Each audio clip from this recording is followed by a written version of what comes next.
दिया, आप सभी का धन्यवाद। उसके साथ साथ राजस्थान में लगातार मेरा आना जाना जो है वो लगा रहा। 5 बार तो मैं पिछले 1 महीने में पहुंचा, क्योंकि मैं सीएचए की लड़ाई लड़ने के लिए सरकार ने जेल भेज दिया। फिर उसके बाद मैं रीट की लड़ाई लड़ने के लिए आया तो सरकार ने उनका आंदोलन में रोक दिया। फिर उसके बाद मैं पाली के इंसिडेंट में आया, जितेंद्र मेघवाल की हत्या के उसमें, तो मीडिया के साथ ही इस बात को जानते हैं कि सरकार ने मुझे एयरपोर्ट से वापस भेज दिया। फिर मैं उसके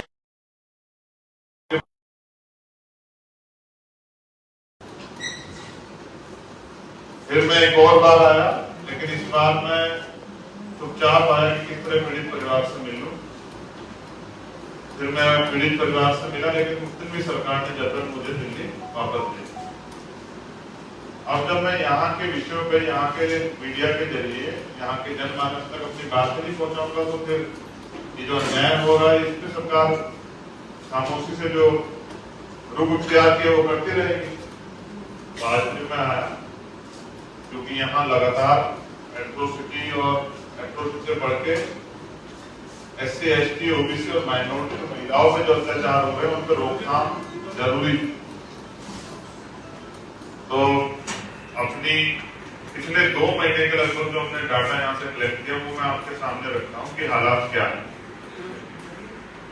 अभी NCRB की रिपोर्ट आई है,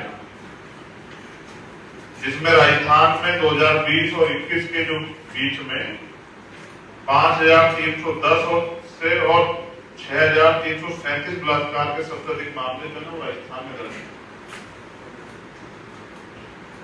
महिलाओं के खिलाफ 40,738 अपराधों के साथ राजस्थान दूसरे नंबर पर। राजस्थान में 2021 में दर्ज किए गए बलात्कारों के मामले में 16.4% की सबसे ज्यादा वृद्धि हुई। National crime report bureau NCRB के 2021 के डाटा के मुताबिक पूरे देश में सांप्रदायिक हिंसा में राजस्थान का 5वां नंबर। कुछ प्रमुख घटनाएं जो अभी वर्तमान में पिछले 2 महीने 3 महीने के अंदर हुई है, मैं वो भी आपके सामने रखूं।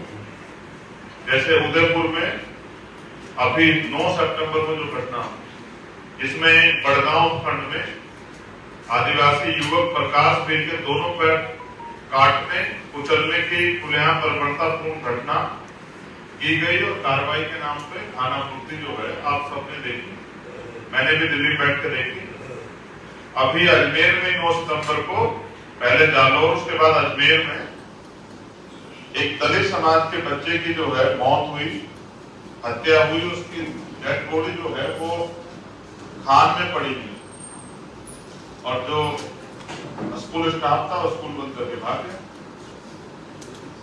पाली में जो 17 मार्च 2022 की घटना है, जिसमें जितेंद्र मेघवाल जो छोटे भाई थे हमारे, उसकी हत्या हुई है। उनका परिवार हमारे साथ बैठा, वो भी अपनी बात आपसे रखें। उनके बड़े भाई, मैं जब उनके परिवार से मिलेगा, वहां के शासन प्रशासन ने और वहां यहाँ की सरकार के लोगों ने विश्वास दिलाया था कि हम न्याय करने में 2 तरह का व्यवहार नहीं करते। उस परिवार की हत्या के बावजूद आज तक कोई उचित मुआवजा और जो नौकरी की बात सरकार ने की थी वो नहीं दी है। यहाँ तक कि सरकार ने लाइसेंस देने की बात की थी सुरक्षा के लिए, बड़े बड़े वादे किए थे, वो लाइसेंस भी नहीं दिए। इस घटना को आप देखिए, ये मार्च की घटना है। अब तक परिवार को सुरक्षा के लिए लाइसेंस नहीं मिला, नौकरी और मुआवजा तो बहुत दूर की बात है। और प्रयास ये किया जाए किस तरह से आरोपी बच जाए, ये सत्ता के सुदर्शन के बिना संभव नहीं है किसी प्रदेश में। आज वो मैं हमारे बीच है, वो अपने और जो समस्या पेश कर रहे हैं मीडिया के सामने रखेंगे। फिर 14 अगस्त 2022 को जालौर में जो इंद्र कुमार मेघवाल के साथ हुआ, अब ये बड़ा कमाल, इतनी बड़ी घटना अनटचेबिलिटी की, अस्पष्टता की, जिसपे पूरी दुनिया में आवाज उठी, अगर वहां सत्ता पक्ष और विपक्ष का एक जैसा रवैया है, ये राजस्थान में काबिल तारीफ है। क्योंकि जहां सरकार के लोग उसको झुटकाने में लग रहे हैं, मैं RSS की पत्रिका जो इस पे लिख देते हैं झूठा मटका कांड, ये इस बात को स्पष्ट करती है कि सब लोग मिलके जो हैं, क्योंकि दोनों सरकारों में न्याय जारी हुआ रहा है, तो वो इसको घटना को छिपाने का काम करते हैं। यानी कि पक्ष और विपक्ष मिलके पीड़ितों की आवाज को दबाने के लिए इसमें लगे हुए हैं। और फिर आरोपियों के पक्ष में पंचायत होना तो राजस्थान में आम बात हो गई। 36 कौम के नाम पे, हम भी भारत में रहते हैं और सभी को जानते हैं, हमारा मजबूत संगठन है राजस्थान में। 36 कौम के नाम पे अपराधियों के परिवार के लोगों की जाति के लोग पंचायत कर करके जिस तरह से परिवार को डराने का काम कर रहे हैं, और मुख्यमंत्री चैन से एक आवाज भी नहीं उठा पा रहे। तो जो दलितों की आवाज नहीं उठा सकते, आदिवासियों को, पिछड़ों के लोगों की आवाज नहीं उठा सकते, महिलाओं की आवाज नहीं उठा सकते, वो भी मुख्यमंत्री दिल्ली में जाके बात करते हैं कि भाई कानून व्यवस्था लोकतंत्र की हत्या हो रही। अलवर थाना गाजी में जो घटना हुई थी, जिसमें पति के सामने 19 वर्षीय दलित महिला के साथ अन्याय हुआ, वो पहली घटना थी। उसी के बाद सरकार को चेत जाना चाहिए था कि हमें इन पर रोकथाम लगानी है, जबकि रोकथाम ना लगाने की बजाय उसके बाद जो घटनाएं हुई वो साबित करते कानून व्यवस्था में राजस्थान सरकार फेल है। अलवर के थाना गाजी में एक नागौर में दलित समाज के एक साथी को जिंदा जलाया गया। फिर 25 अक्टूबर 2020 को खैरथल थाना इलाके के कोमपुर गांव में जो है, वहां एक दलित समाज के व्यक्ति को सैलरी मांगने में उसको जिंदा जला दिया गया। 23 अगस्त 2022 अलवर मॉब लिंचिंग की घटना सामने आई। यहाँ के रामबास गांव 20-25 लोगों ने ट्रैक्टर चोरी के शक में 45 साल के चिंजरेवी लाल को पीट कर मार दिया। जालोर जिला के अहोर उपखंड क्षेत्र में नीलकंठ गांव में, और सरकार कहती है, विपक्ष भी कहता है अनटचेबिलिटी यहाँ नहीं है, लेकिन वहां एक गांव पड़ता है साठन, वहां दूल्हे कुका राम को जो है मंदिर में धोख देने से रोक दिया जाता है। वहां के पुजारी जी मना कर देते हैं कि इस मंदिर में आप लोग नहीं घुस सकते हैं, और सरकार कहती है कि अनटचेबिलिटी नहीं है। घोड़ी पे बैठने पे, बारात रोकने में कितने मामले आपके सामने हैं। जालोर जिला के संतवाली गांव में लक्ष्मण मीणा की हत्या होती है, 18 महीने बाद डेड बॉडी मिलती। एक जानवर की हत्या पे यहाँ लोग रो पड़ते हैं, ट्वीट करते हैं, लेकिन इंसान की 18 महीने तक जो गायब रहता है उसकी हत्या पे कोई बात नहीं होती। और आज भी कोई खुलासा नहीं हुआ। हनुमानगढ़ जून 2021 जो भीम आर्मी के सदस्य थे, हनुमानगढ़ के बाबा साहब अम्बेडकर के पोस्टर लगाने में उनकी हत्या हुई। हम लोग उनकी श्रद्धांजलि सभा मनाते हैं हमेशा। 11 अगस्त 2020 को पगड़ी में मूक बाधित दलित नाबालिग के साथ धार्मिक स्थल पर दुष्कर्म हुआ। और बाड़ी में एक 14 साल की लड़की के साथ सामूहिक बलात्कार किया गया 26 जुलाई 2022। धौलपुर के कंचनपुर थाने में रूह कपा देने वाली वारदात में कुछ निकम्मों ने दलित महिला को निबद्ध करके उसके बच्चों के सामने गैंगरेप किया। अगर आजाद भारत में किसी के साथ इतना उत्पीड़न होता है और सरकार उससे चुप है, और मेरे बराबर में मुकेश, कैप्टन मुकेश जी बैठे हुए, उनके बेटे जो इसी सरकार में कर्मचारी हैं, हर्षादित्य वाल्मीकि, सरकार के विधायक उनको जिस तरह से उनके साथ मारपीट करते हैं, वो बकायदा बयान देते। वो तो जिंदा है, अगर नहीं रहते तो पता नहीं क्या होता। वो जिंदा होते बयान देते हैं कि मेरे साथ विधायक जी ने किया। विधायक जी, कलेक्टर और एसपी मिलकर जो है विधायक जी का स्वागत करते हैं, और एक दिन में विधायक जी को बेल मिल जाती है। और इतने इश्यूज हैं मैं कह नहीं सकता। इतना अन्याय जो है यहाँ जारी है, और सरकार चुप चपाए बैठी है। इसलिए आज हम मीडिया से मुखातिब हुए कि अपनी बात रखें। तो मैं समझता हूं सरकार को चाहिए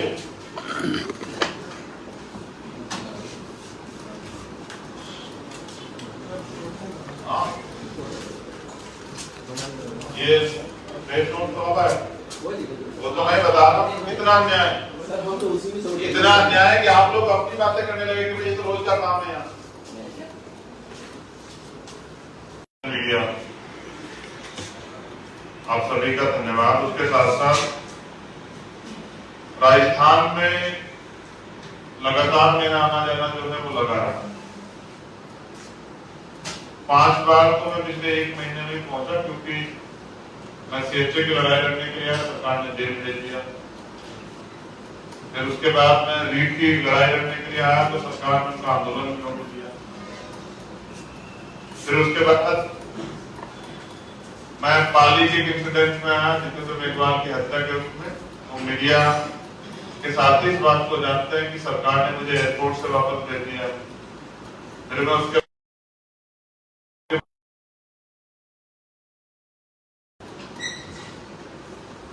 फिर मैं एक और बार आया, लेकिन इस बार मैं चुपचाप आया कि किस तरह पीड़ित परिवार से मिलूं। फिर मैं पीड़ित परिवार से मिला, लेकिन उस दिन भी सरकार ने जबरन मुझे दिल्ली वापस भेजा। अब जब मैं यहाँ के विषयों पे, यहाँ के मीडिया के जरिए यहाँ के जनमानस तक अपनी बात नहीं पहुंचाऊंगा तो फिर ये जो अन्याय हो रहा है इस पे सरकार खामोशी से जो रुख अख्तियार किया वो करती रहेगी। तो आज भी मैं आया क्योंकि यहाँ लगातार एट्रोसिटी और एट्रोसिटी से बढ़ के SC, ST, OBC और माइनॉरिटी महिलाओं पे जो अत्याचार हो रहे हैं उन पर रोकथाम जरूरी। तो अपनी पिछले 2 महीने के लगभग जो हमने डाटा यहाँ से कलेक्ट किया वो मैं आपके सामने रखता हूँ कि हालात क्या है। अभी NCRB की रिपोर्ट आई है जिसमें राजस्थान में 2020 और 21 के जो बीच में 5310 से और 6337 बलात्कार के सबसे अधिक मामले जो है राजस्थान में दर्ज हैं। महिलाओं के खिलाफ 40,738 अपराधों के साथ राजस्थान दूसरे नंबर पर। राजस्थान में 2021 में दर्ज किए गए बलात्कारों के मामले में 16.4% की सबसे ज्यादा वृद्धि हुई। National crime report bureau NCRB के 2021 के डाटा के मुताबिक पूरे देश में सांप्रदायिक हिंसा में राजस्थान का 5वां नंबर। कुछ प्रमुख घटनाएं जो अभी वर्तमान में पिछले 2 महीने 3 महीने के अंदर हुई है मैं वो भी आपके सामने रखूं। जैसे उदयपुर में अभी 9 सितंबर को जो घटना, जिसमें बड़गांव खंड में आदिवासी युवक प्रकाश बेल के दोनों पैर काटने कुचलने की खुलेआम बर्बरतापूर्ण घटना की गई और कार्रवाई के नाम पे खानापूर्ति जो है आप सबने देखी, मैंने भी दिल्ली बैठ के देखी।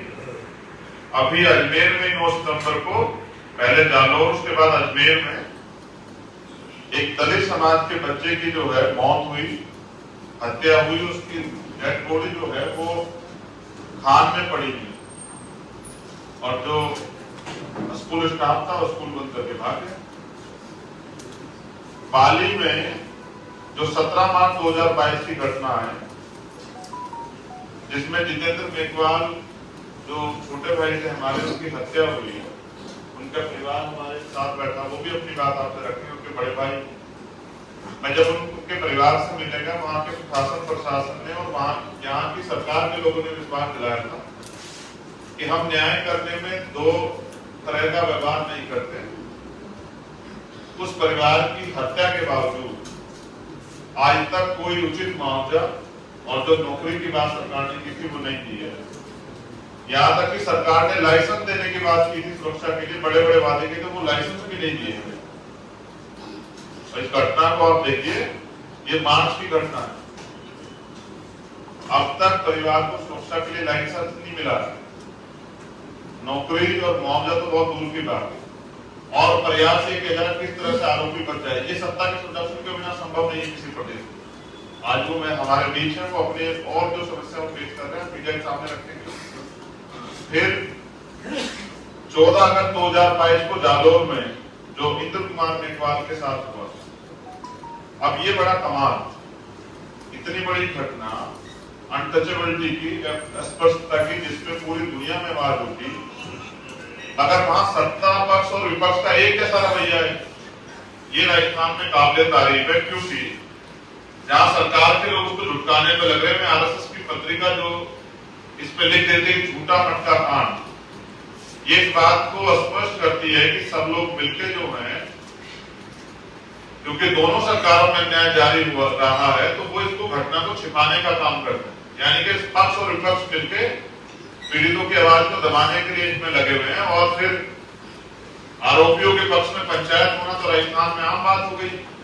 36 कौम के नाम पे हम भी भारत में रहते हैं और सभी को जानते हैं, हमारा मजबूत संगठन है राजस्थान में। 36 कौम के नाम पे अपराधियों के परिवार के लोगों की जाति के लोग पंचायत कर करके जिस तरह से परिवार को डराने का काम कर रहे हैं, मुख्यमंत्री चैन से एक आवाज भी नहीं उठा पा रहे। तो जो दलितों की आवाज नहीं उठा सकते, आदिवासियों को, पिछड़ों के लोगों की आवाज नहीं उठा सकते, महिलाओं की आवाज नहीं उठा सकते, वो भी मुख्यमंत्री दिल्ली में जाके बात करते हैं कि भाई कानून व्यवस्था लोकतंत्र की हत्या हो रही। अलवर थाना गाजी में जो घटना हुई थी, जिसमें पति के सामने 19 वर्षीय दलित महिला के साथ अन्याय हुआ, वो पहली घटना थी। उसी के बाद सरकार को चेत जाना चाहिए था कि हमें इन पर रोकथाम लगानी है, जबकि रोकथाम लगाने की बजाय उसके बाद जो घटनाएं हुई वो साबित करते कानून व्यवस्था में राजस्थान सरकार फेल। अलवर के थाना गाजी में एक नागौर में दलित समाज के एक साथी को जिंदा जलाया गया। फिर 25 अक्टूबर 2020 को खैरथल थाना इलाके के कोमपुर गांव में जो है, वहां एक दलित समाज के व्यक्ति को सैलरी मांगने में उसको जिंदा जला दिया गया। 23 अगस्त 2022 अलवर मॉब लिंचिंग की घटना सामने आई। यहाँ के रामबास गांव 20-25 लोगों ने ट्रैक्टर चोरी के शक में 45 साल के चंद्रवी लाल को पीट कर मार दिया। जालोर जिला के अहोर उपखंड क्षेत्र में नीलकंठ गांव में, और सरकार कहती है, विपक्ष भी कहता है अनटचेबिलिटी यहाँ नहीं है, लेकिन वहां एक गांव पड़ता है साठन, वहां दूल्हे कुका राम को जो है मंदिर में धोख देने से रोक दिया जाता है। वहां के पुजारी जी मना कर देते हैं कि इस मंदिर में आप लोग नहीं घुस सकते हैं, और सरकार कहती है कि अनटचेबिलिटी नहीं है। घोड़ी पे बैठने पे, बारात रोकने में कितने मामले आपके सामने हैं। जालोर जिला के संतवाली गांव में लक्ष्मण मीणा की हत्या होती है, 18 महीने बाद डेड बॉडी मिलती। एक जानवर की हत्या पे यहाँ लोग रो पड़ते हैं, ट्वीट करते हैं, लेकिन इंसान की 18 महीने तक जो गायब रहता है उसकी हत्या पे कोई बात नहीं होती। और आज भी कोई खुलासा नहीं हुआ। हनुमानगढ़ जून 2021 जो भीम आर्मी के सदस्य थे, हनुमानगढ़ के बाबा साहब अम्बेडकर के पोस्टर लगाने में उनकी हत्या हुई। हम लोग उनकी श्रद्धांजलि सभा मनाते हैं हमेशा। 11 अगस्त 2020 को बगड़ी में मूक बाधित दलित नाबालिग के साथ धार्मिक स्थल पर दुष्कर्म हुआ। और बाड़ी में एक 14 साल की लड़की के साथ सामूहिक बलात्कार किया गया 26 जुलाई 2022।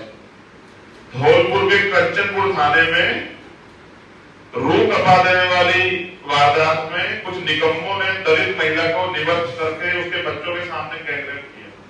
अगर आजाद भारत में किसी के साथ इतना उत्पीड़न होता है और सरकार उससे चुप है, और मेरी बराबर में कैप्टन मुकेश जी बैठे हुए, उनके बेटे जो इसी सरकार में कर्मचारी हैं, हर्षादित्य वाल्मीकि, सरकार के विधायक उनको जिस तरह से उनके साथ मारपीट करते हैं, वो बकायदा बयान देते हैं। वो तो जिंदा है, अगर नहीं रहते तो पता नहीं क्या होता। वो जिंदा होते बयान देते हैं कि मेरे साथ विधायक जी ने किया। विधायक जी, कलेक्टर और एसपी मिलकर जो है विधायक जी का स्वागत करते हैं, और एक दिन में विधायक जी को बेल मिल जाती है। और इतने इश्यूज हैं मैं कह नहीं सकता। इतना अन्याय जो है यहाँ जारी है, और सरकार चुपचाप बैठी है। इसलिए आज हम मीडिया से मुखातिब हुए कि अपनी बात रखें। तो मैं समझता हूं सरकार को चाहिए